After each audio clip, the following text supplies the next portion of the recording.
यहाँ सीपीएम सरगुजा के जिला कार्यालय में पार्टी के पोलित ब्यूरो सदस्य कॉमरेड सेन उपस्थित हैं। साथ में राज्य सचिव कॉमरेड बाल सिंह अंडिली भी उपस्थित हैं।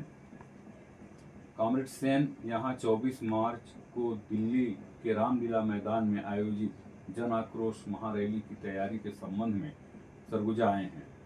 नित्य आवाज ने उनसे इस अवसर पर मुलाकात की और उनसे कुछ सवाल किए जो इस प्रकार प्रस्तुत हैं। कॉमरेड तपन सेन जी, आपका सरगुजा में स्वागत है। धन्यवाद। आप कॉमरेड सेन, आपके सरगुजा दौरे का क्या मकसद है? एक तो पार्टी का निर्णय है जो कुछ मुद्दे पर जो सरकार ने कदम उठाया, जो जनता के बुनियादी अधिकार पर कुठाड़ा खाता है, उसका मूल अधिकार को छीनने के लिए एक बड़ा हमला है। इसको खिलाफ पूरा देश ऑलरेडी आंदोलन के अंदर है और वो आंदोलन का एक्सप्रेशन हुआ लेटेस्ट 12 फरवरी 2026 का हड़ताल में, जहां मजदूर किसान का संयुक्त मंच एक साथ ये हड़ताल का ऐलान किया था और किसानों का सक्रिय सहयोग में देश के मजदूर वर्ग ये हड़ताल में भागीदारी किया और ये सारे मुद्दे पर अपने विचार को, आक्रोश को प्रकट किया और अपने मांग को हाईलाइट किया। एक लगातार नया फैसीवादी शासन प्रक्रिया के खिलाफ जो संघर्ष आम जनता का, ये एक उसका धारावाहिक श्रृंखला का जो धारावाहिक था उसका एक हिस्सा ये है। उसका दूसरा चरण में भी लड़ाई का तैयारी चल रहा है। जो मुद्दा है वो इतना ज्वलंत है जो सामूहिक रूप में आम जनता और खास करके समाज के मुख्य जो उत्पादक वर्ग, मजदूर और किसान, उसको लिए उसका अधिकार के ऊपर बड़ा भयानक हमला है, शैलाचारी हमला है और साथ साथ एक विनाशकारी पदक्षेप है हमारे देश के अर्थनीति, बहुत औद्योगिक अर्थनीति और कृषि अर्थनीति के ऊपर जो मुद्दा चिन्हित हम लोग किया है, जो लेके हम फोकस में, और सामूहिक मुद्दा है देश के जो नया उदारवादी भ्रष्टाचारी जो आर्थिक नीति, उसको खिलाफ लड़ाई का एक एक्सप्रेशन है। और उसका और बहुत मुद्दा है, इसी में विशेष करके ये मुद्दा को आज के डेट में सामने आया, हम चिन्हित किया और चिन्हित करके वो लेके एक संघर्ष के निर्णय लिया। पार्टी व्यापक जनता के अंदर उसका हिस्सा है, जो जनता के अंदर ये जो हमला का स्वरूप क्या है वो ले जाना और इसको खिलाफ प्रतिरोध लड़ाई में जनता को तैयार करना। तो ये दिशा में पार्टी ने निर्णय लिया जो सारे देश में खास करके हिंदी भाषी स्टेटों को टारगेट किया, जो इसी में जत्था का दूसरे राज्यों में भी होगा। सिर्फ चुनाव में जुटे हुए जो 5 राज्य है वो छोड़ के बाकी जगह में ये प्रोग्राम जत्था का ये ऐलान किया। ये जत्था चलाने वाले लोगों का अंदर ये विषय पर समझदारी ले आने के लिए और गहन में उसका समझदारी, जो टोटल हमला का जो राजनीतिक, अर्थ राजनीतिक, सामाजिक स्वरूप जनता समझे और उसी दिशा में व्यापक लड़ाई में वो जुटे, ये वातावरण बनाने के लिए ये जत्था का प्रचार का कार्यक्रम लिया गया। उसी का हिस्सा का रूप में छत्तीसगढ़ का जो राज्य समिति पार्टी का ये लोग डिटेल निर्णय लिया। सारे जिला में जत्था का कार्यक्रम चल रहा है। उसी में हम सरगुजा में कोरबा, सरगुजा, बलरामपुर ये को सेंटर करके जो जत्था चला वो और सूरजगढ़ सूरजपुर, कोरिया। तो कोरिया तक तो नहीं गया, सूरजगढ़ तक आया। तो ये हिस्सा में हमने इसमें छत्तीसगढ़ पार्टी के साथ, पार्टी के जो साथी था उसको साथ हम भागीदारी किया और ये जिला में कोरबा, बलरामपुर, सरगुजा, सूरजपुर, ये 4 जिला में हम गांव-गांव में, बहुत सारे गांव में, चिन्हित गांव में हम पहुंचा और ये प्रचार में भागीदारी किया। इसीलिए हमारे सरगुजा में आगमन। ये आपके जो ये 24 तारीख को रैली हो रही है, उसके मुद्दे क्या क्या हैं? उसका मुद्दा ये है, जो हम बोला जो 24 का रैली एक जन आक्रोश प्रदर्शन के एक फीचर है और उसमें प्रमुख मुद्दा ये है जो रोजगार गारंटी योजना को बदलते हुए सारे गारंटी छीन के जो नया कानून लाया, जो एक बड़ा हमला ग्रामीण जनता के ऊपर, रोजगार के अधिकार के ऊपर, इसको खिलाफ बिजली विधेयक बिल लाते हुए पूरा बिजली को निजीकरण करते हुए, खास करके बिजली वितरण प्रणाली को निजीकरण करते हुए जो प्रक्रिया चल रहा है, ये भी एक मुद्दा है। तीसरा है जो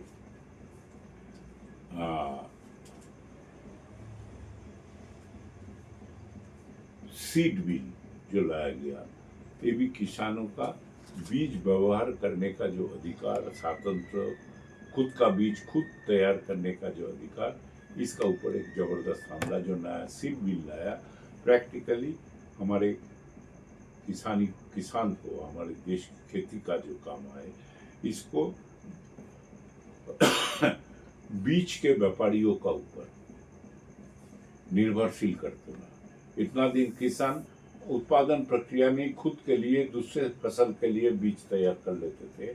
अभी इसको ऊपर डिपेंड करना, व्यापारियों का और पूंजीपतियों का हाथ में किसानी का, खेती का नियंत्रण पहुंचाने का एक बड़ा गंदा साजिश इस सीट भी।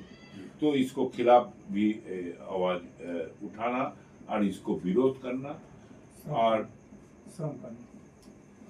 श्रम लेबर कोड जो लाया है, मजदूरों का अधिकार हनन करके, जो हम लोग समझते हैं ना केवल मजदूरों का अधिकार को पर हमला है, देश के लोकतांत्रिक प्रक्रिया के ऊपर एक नया फैसीवादी आक्रमण है। ये पहला चरण है। लोकतांत्रिक प्रक्रिया को भी अवनमन चालू है। संसद में चर्चा नहीं होता है, हल्ला करके आवाज उठा के बिना चर्चा में बिल पारित हो रहा है। ये जो परवर्सन है डेमोक्रेटिक पार्लियामेंट्री प्रोसेस में, लेबर कोड के खिलाफ लड़ाई उसका एक हिस्सा है। अब तो ये भी एक इम्पोर्टेंट मुद्दा है जो लोकतंत्र के बारे में, और जो संसद के साथ जो बिना जनता को, संसद को कॉन्फ्रेंस में ना लेते हुए अमेरिका का साथ जो व्यापार चुक्ति किया सरकार ने, जितना खबर मिला हमको मजबूरी से बोलना पड़ता है कि वो डील में क्या है, भारत सरकार से कुछ खबर नहीं मिला, अभी तक कुछ पता नहीं।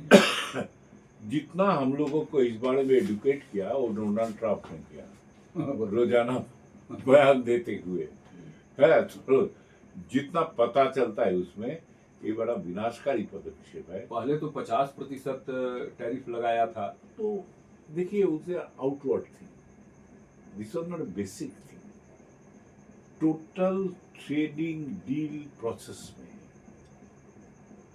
American import will have 0 tariff, Indian export to America उसको 18% टैरिफ, 18%। ये शुरू किया 150% के धमकी देकर, और वो 18% में सेटल किया, but for American export it will be 0। ये जो एक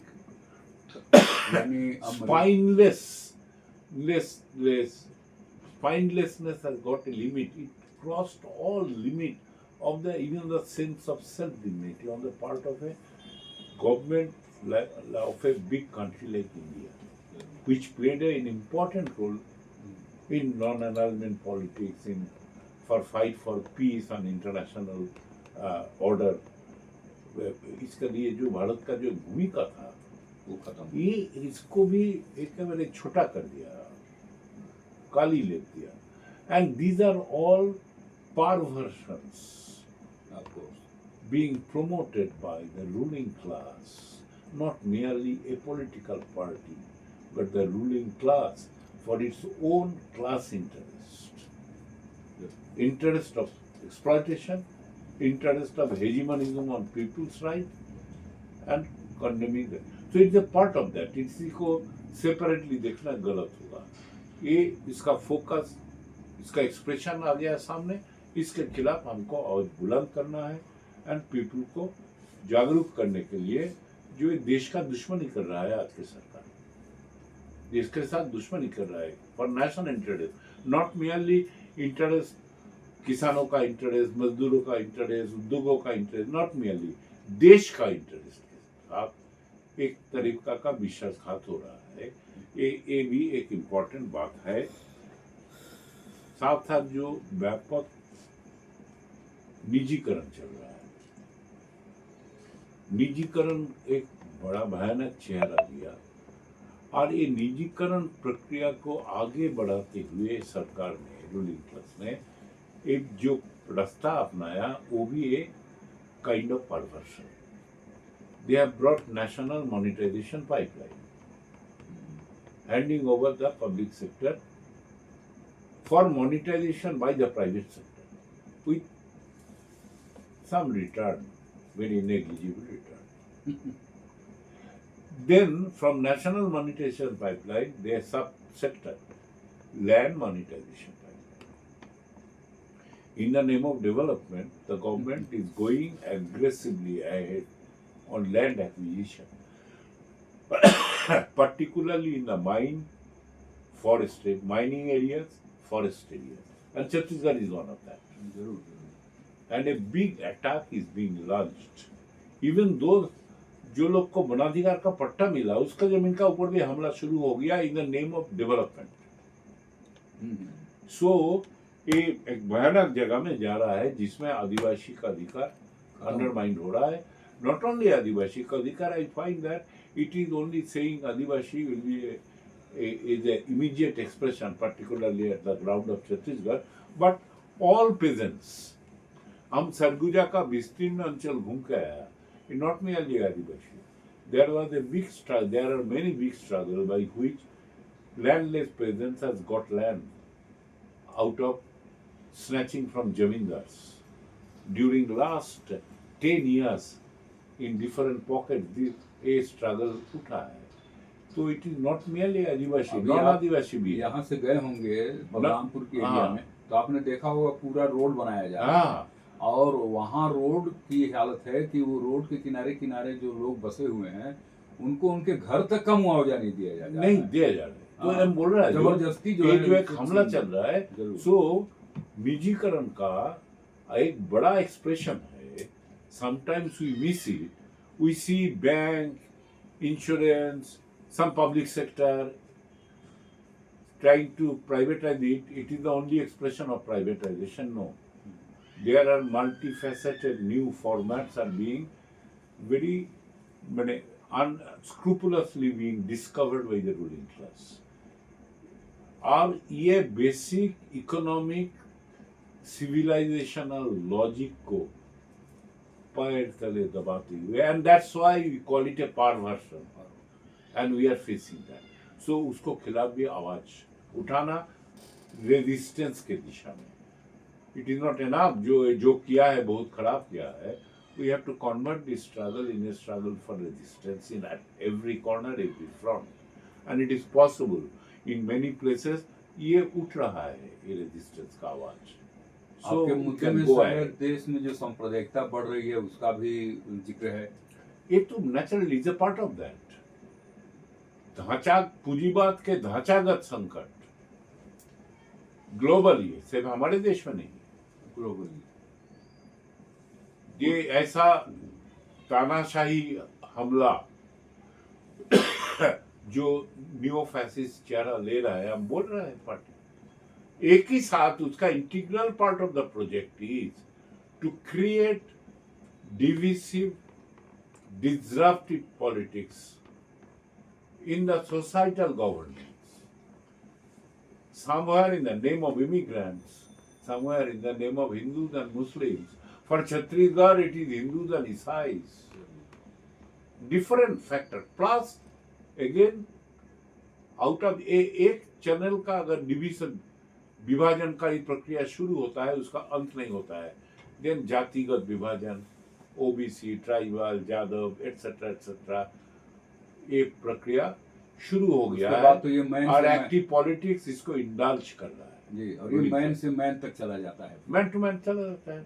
तो ये it is an integral part of the जो हमारे शासक वर्ग का उसका जो शासन प्रक्रिया का एक इंटीग्रल पार्ट है ये भटकाव का और सांप्रदायिक जहरीला राजनीति का फैलाव is a part of them in their class interest.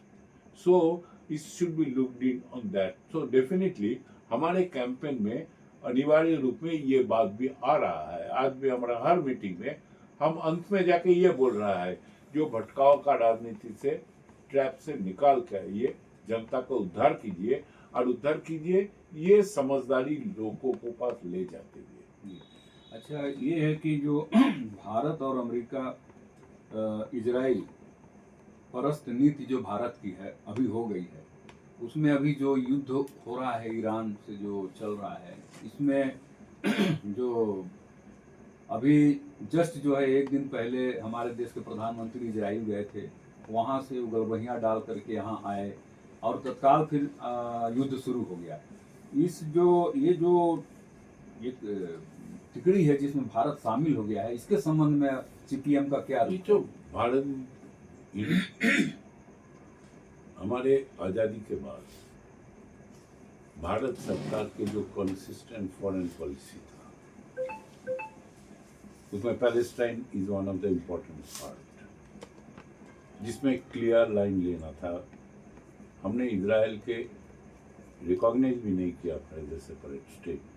Indian government successive CPM was never in central government, but whichever government is there, at least on the basis of जो general popular endorsement, this policy was followed.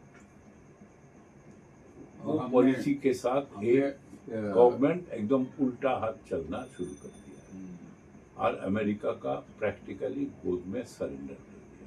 इसीलिए Israel भेजे, इसीलिए most unscrupulous silence on US's attack to Venezuela.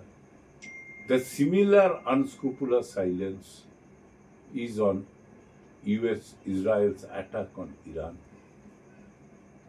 जो silence है, silence बढ़ना काफी नहीं है. इसका पीछे एक मोटिव है जो कोई ऑनेस्ट मोटिव नहीं है, बदमतलब है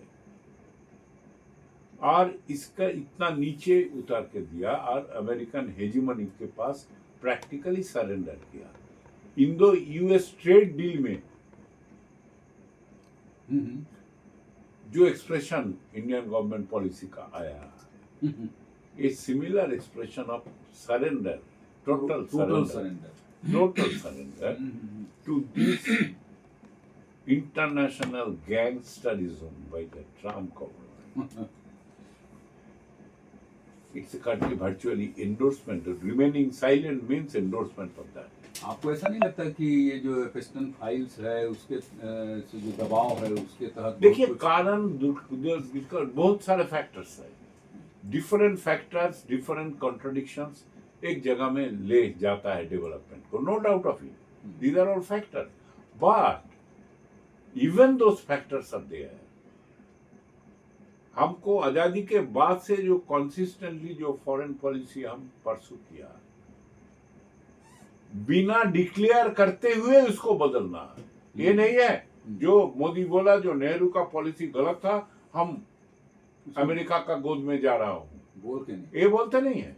लेकिन कार्य तो अमेरिकन प्रेशर में सर्च को सरेंडर करना और अपने नेशनल इंटरेस्ट को भी बलिदान करना, as Indo-US trade deal signifies. This is something horrible. and not only common people but the whole country's economic independence, sovereignty and future उसको भी खतरे में डाल दिया। देश का दुश्मन के खिलाफ हम लड़ रहा है। और अंत में आपसे एक आखिरी सवाल कि अभी जो पर्यावरणविद थे, एक्टिविस्ट थे, सोनम वांगचुक, उनको लगभग 170 दिन गिरफ्तार करके फालतू में रखा रहा और कल जो है अचानक उनको रिहा कर दिया गया। इस संबंध में आपकी और पार्टी की क्या राय है? रिहा किया, वी वेलकम दैट। हम वो तो बोला उसको गिरफ्तारी नहीं करना चाहिए था। हमारे पार्टी का कई दफे हमारे पार्टी का विबृति भी आया, स्टेटमेंट भी आया, गिरफ्तारी नहीं करना चाहिए उसको ही, बट किया था। अभी पॉपुलर प्रेशर एटसेट्रा, ओपिनियन का pressure, all this thing might have resulted उसका रिलीज करके, उसका रिलीज को तो वेलकम ही करता है हम लोग, बट तो ये भी एक फीचर है जो उसका जो नए फैसिस्ट तरीका। और सिर्फ तो वांगचुक नहीं है, अभी भी जेल में कितने लोग चल रहा है जिसका चार्जशीट तक नहीं दाखिल हुआ, 5-6 बरस से कर रहा है, चल रहा है। यही तो है ना न्यू फैसिस्ट, जो डेमोक्रेसी का अपरेंट स्ट्रक्चर रहेगा to be fool the people, but the आम जनता जब अपने डेमोक्रेटिक राइट को एक्सरसाइज करेगा उसको तब क्राइम बोल के उसका ऊपर हमला करेगा, नॉन बेलेबल ऑफेंस में जेल में डालेगा। ये तो अभी शुरू की दे गया। I supplement in your initiative, your information. In the name of Jan Vishwas Act, government around 480 cases of violation of standard legal system, it was decriminalized। मतलब पहले वो वायलेशन के लिए जेल होता था, अभी फाइन देके पार पार मिल जाएगा। On the other hand, people's collective assertion, including trade unions, including by trade union, any kind of collective assertion by the people, इसको ऑर्गेनाइज्ड क्राइम का दरवाजा छप्पा मार के भारतीय न्याय संहिता का 111 धारा होगा, उसी के आधार पर गिरफ्तार भी हो रहा है। और इसी का शिकार है हमारे CI2 का भी यूपी का लीडर, 22 दिन जेल में था, हाई कोर्ट से अल्टीमेटली उसको जमानत देना पड़ा। कोई इंडस्ट्री में जब जाता है, even in very multinational companies, जहां यूनियन चार्टर ऑफ डिमांड देता है, उसका बदले में मैनेजमेंट FIR दर्ज करता है। पुलिस आके यूनियन से कुछ किया नहीं अभी तक, लेकिन खबर लेता है भाई क्या हुआ, आपका नाम में FIR आया, एक्सेट्रा। मतलब एक आतंक का वातावरण तैयार करना, सो दैट आम जनता अपने कलेक्टिव डेमोक्रेटिक राइट को एक्सप्रेस ना कर पाए। ये this is also a particular phase of new fascist style of governance which they are trying. आपको ऐसा नहीं लगता कि ये फालतू में सोनम वांगचुक को गिरफ्तार करके रखा गया और उसके लिए सरकार को माफी मांगना चाहिए? आइडियल सिचुएशन है, बट ए परवर्टेड रूलर्स के पास आप सेंसिबिलिटी की एक्सपेक्ट कर सकते हो? ये ऑप्शन नहीं। I think we can't. आपका बहुत बहुत धन्यवाद कॉमरेड सेन। नित्य आवाज की ओर से आपका बहुत बहुत शुक्रिया। Thank you.